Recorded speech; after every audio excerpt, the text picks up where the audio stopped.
আমরা আশা করছি যে আগামী 5 তারিখে দেশনেত্রী বেগম খালেদা জিয়া একটি বিশেষ বিমানে, সম্ভবত সেটা আমরা যেটা আশা করছিলাম, যে বিমানে তিনি গেছেন, অর্থাৎ আপনার কাতারের রয়্যাল অ্যাম্বুলেন্স, সেই অ্যাম্বুলেন্সের ফ্লাইটেই তিনি আমাদের দেশে, আমাদের মাঝে আবার ফিরে আসবেন।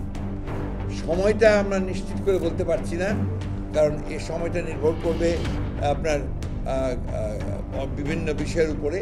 এটা যদি আজকে রাত্রের মধ্যে আমরা নিশ্চিত হই, নাহলে কাল হই, যখনই আমরা নিশ্চিত হব আমরা আবার আপনার মাধ্যমে সেটাকে জনগণের কাছে পৌঁছে দেবো, আমাদের সকলের কাছে পৌঁছে দেবো। তো আমাদের দলীয় নেতাকর্মীদের কাছে আমাদের আবেদন থাকবে যে তারা অত্যন্ত শৃঙ্খলা সহকারে রাস্তার 2 ধারে কোনো যানজট সৃষ্টি না করে তারা তাদের নেত্রীকে, এই মহান নেত্রীকে তারা অভ্যর্থনা জানাবে। আমরা যেটা সাজেস্ট করেছি যে এক হাতে জাতীয় পতাকা, আরেক হাতে দলীয় পতাকা দিয়ে আমরা তাকে অভ্যর্থনা জানাবো। এটা হচ্ছে আমাদের সিদ্ধান্ত। আমাদের নেতৃবর্গ দায়িত্ব নিয়েছেন যে তারা শৃঙ্খলার মধ্য দিয়ে এই অভ্যর্থনা যেন আমরা দিতে পারি, সে ব্যবস্থা তারা নিশ্চিত করবেন।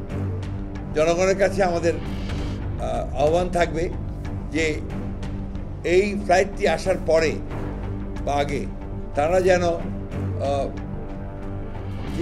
এলিভেটেড এক্সপ্রেসওয়ে যেটা আছে সেই পথটি যেন তারা নেওয়ার চেষ্টা করেন, অর্থাৎ বিমানবন্দর থেকে কাকরি পর্যন্ত সেই জায়গাটা যেন তারা মানে মেইন নিচে যে রাস্তা আছে সেটাকে অ্যাভয়েড করে এলিভেটেড এক্সপ্রেসওয়েটাকে যেন নেওয়ার ব্যবস্থা করেন। এটা তাদের কাছে আমাদের অনুরোধ থাকবে। আমার বিশ্বাস এইভাবে জনগণ সম্পূর্ণভাবে সহযোগিতা করবেন এবং তারা তাদের প্রিয় নেত্রীকে রিসিভ করার তারা সব রকম ব্যবস্থা নেবেন।